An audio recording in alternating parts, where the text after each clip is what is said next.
When you're nothing, and change yourself into something like me, you call it happiness, peace, whatever you want to call it, people are missing exactly what went on with David Goggins. Why don't you smile? I do. But I figured something out. That's why you'll never hear me say I'm missing something. I found it years ago. You find it in the suck. You find it in the suck, and you find it repeatedly in the suck, to the point where you know exactly who you are.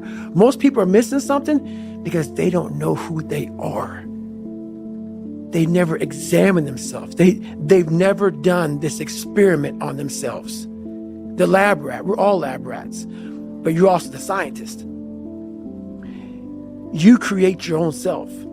Most people are missing something because there's so much trapped in there. I don't even want to say potential. I think that's word used out too much too. There's so much in you that God, or wherever the hell you believe in, or if you're an atheist, in you, that you have not unlocked. That you walk around with this gorgeous wife or great husband and all this money. You're like, God, I feel like I'm missing something. Yeah, because it's about 75% of you is still fucking in there. Still chained up. Because you just didn't want to find your willpower. Didn't want to find your soul, your will, your heart, your determination, your guts, your courage. And what that looks like, it looks scary. Like your little scary lab I went in. Scary. To wake up every day and say, I'm stupid, but I want to figure out a way to be smarter. Versus saying, man, I just can't do that. So you limit this box. So your box becomes so small of things you can do. My box wasn't even a box. It was a fucking little pinhole. And then, through examining myself, getting some willpower, some courage, it became bigger than this table.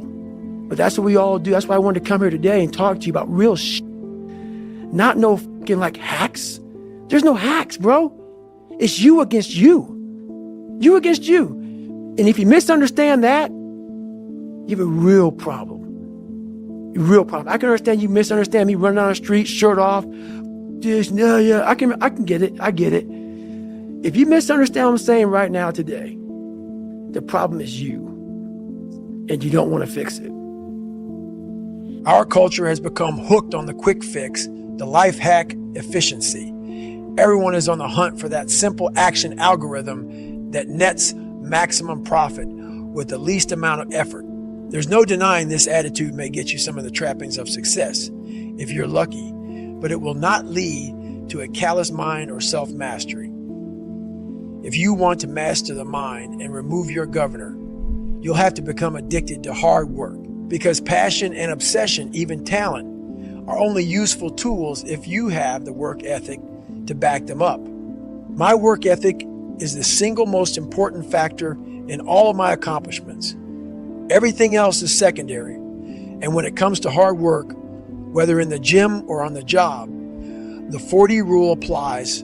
To me, a 40-hour work week is a 40% effort. It may be satisfactory, but that's another word for mediocrity. Don't settle for a 40-hour work week. There are 168 hours in a week. That means you have the hours to put in that extra time at work without skimping on your exercise. It means streamlining your nutrition, spending quality time with your wife and kids.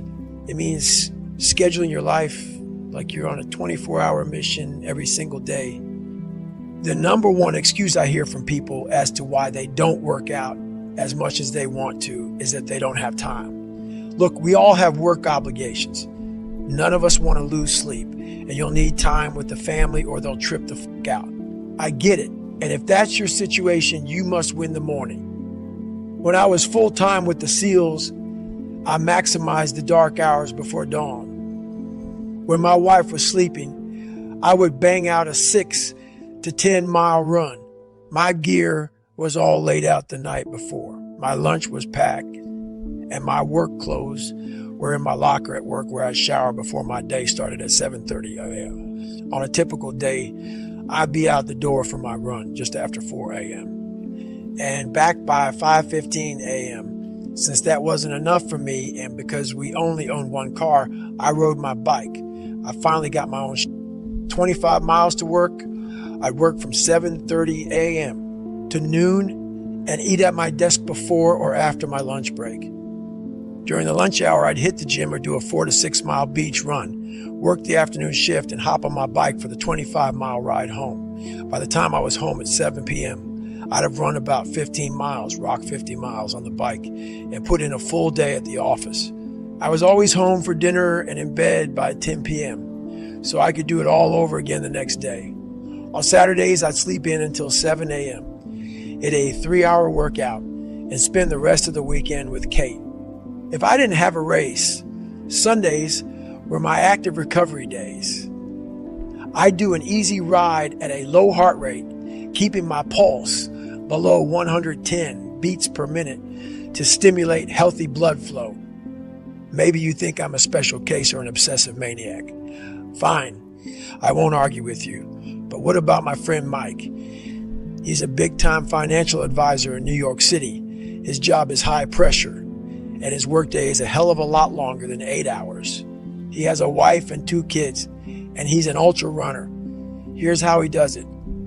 He wakes up at 4 a.m. Every weekday, runs 60 to 90 minutes each morning while his family is still snoozing, rides a bike to work and back, and does a quick 30-minute treadmill run after he gets home. He goes out for longer runs on weekends, but he minimizes its impact on his family obligations. He's high-powered, wealthy as and could easily maintain his status quo with less effort and enjoy the sweet fruits of his labors. But he finds a way to stay hard because his labors are his sweetest fruits. And he makes time to get it all in by minimizing the amount of bullshit clogging his schedule. His priorities are clear, and he remains dedicated to his priorities. I'm not talking about general priorities here either. Each hour of his week is dedicated to a particular task, and when that hour shows up in real time, he focuses 100% on that task. That's how I do it too, because that is the only way to minimize wasted hours. Evaluate your life in its totality. We all waste so much time doing meaningless bullshit. We burn hours on social media and watching television, which by the end of the year would add up to entire days and weeks if you tabulated time like you do your taxes. You should, because if you knew the truth, you'd deactivate your Facebook account stat and cut your cable. When you find yourself having frivolous conversations or becoming ensnared in activities that don't better you in any way, move the fuck on. It's more important to own your weaknesses. You got to really triple down on those, man. Because why? You want to become a full human being. We like to run away from weaknesses. Like for instance, if you're good at running, all you want to do is run. If you're great at reading, you have several books. But we don't do those things that we're not good at. So for me, I realized I keep on running away from these things I'm not good at. I have to dive into these things. I have to become one with these things. And that's what happened. And so I own them both. Yeah. And I talk very openly about them both. For years, I've lived like a monk. I don't see or spend time with a lot of people. My circle is very tight. I post on social media once or twice a week, and I never check anybody else's feeds because I don't follow anyone. That's just me. I'm not saying you need to be that unforgiving because you and I probably don't share the same goals. But I know you have goals too and room for improvement. And I guarantee that if you audited your schedule, you'd find time for more work and less bullshit. It's up to you to find ways to eviscerate your bullshit. How much time do you spend at the dinner table talking about nothing after the meal is done? How many calls and texts do you send for no reason at all? Look at your whole life. List your obligations and tasks.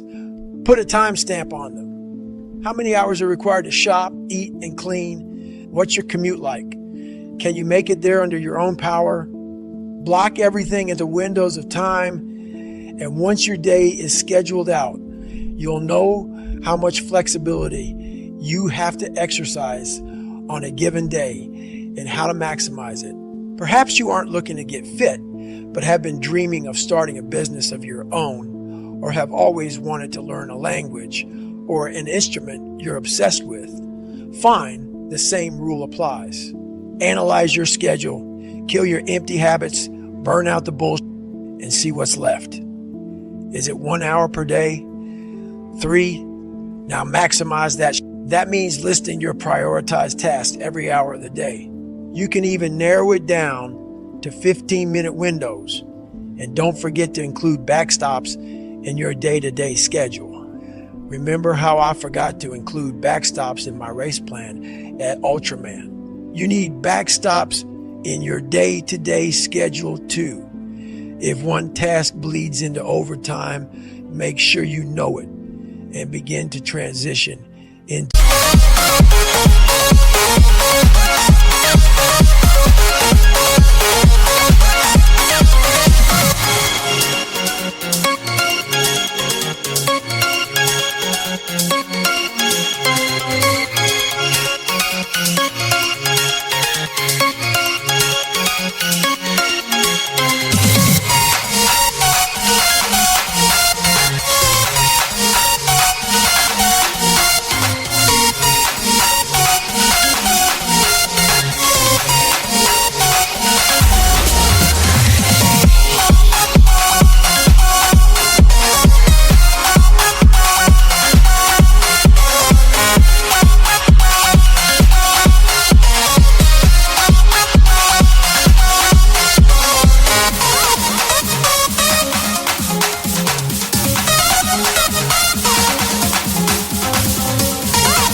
your next prioritized task straight away.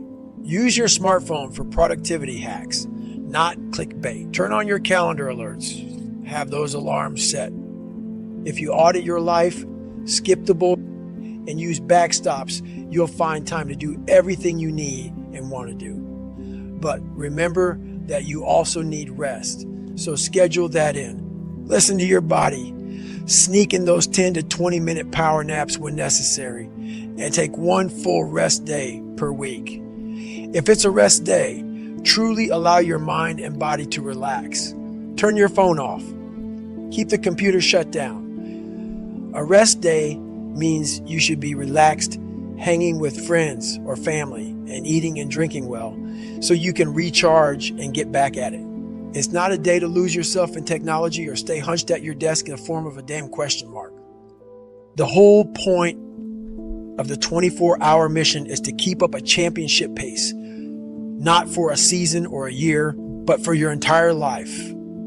That requires quality rest and recovery time, because there is no finish line. There is always more to learn, and you will always have weaknesses to strengthen if you want to become as hard as woodpecker lips. Hard enough to hammer countless miles and finish that strong. Would you say you've built this almost like sadistic quality?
Where you almost enjoy the pain? I don't enjoy it. It's necessary. Yeah. It's necessary. So every morning I wake up, it's not just about working out, but for me, working out has been a very big part of my mental growth. So for me, if I am not challenging myself every day, and I swear to God, people will not believe it, I was over almost 300 pounds twice in my life. A person that does that twice in his life does not enjoy cardiovascular activity. Okay? Yeah. So people can put anything they want to in their head. I did realize one thing. The things I don't enjoy that I still do, that's where growth is at. And that's, for me, the only place growth is at is in that very uncomfortable, in that uncomfortable zone. Yeah. So I have to visit it every single day. The main objective here is to slowly start to remove the governor from your brain. First, a quick reminder of how this process works. In 1999, when I weighed 297 pounds, my first run was a quarter mile. Fast forward to 2007, I ran 205 miles in 39 hours, nonstop. I didn't get there overnight, and I don't expect you to either. Your job is to push past your normal stopping point. Whether you are running on a treadmill or doing a set of push-ups, get to the point where you are so tired and in pain that your mind is begging you to stop. Then push just 5 to 10% further. If the most push-ups you have ever done is 100 in a workout, do 105 or 110. If you normally run 30 miles each week, run 10% more next week. This gradual ramp up will help prevent injury and allow your body and mind to slowly adapt to your new workload. It also resets your baseline, which is important because you're about to increase your workload another 5 to 10% the following week and the week after that.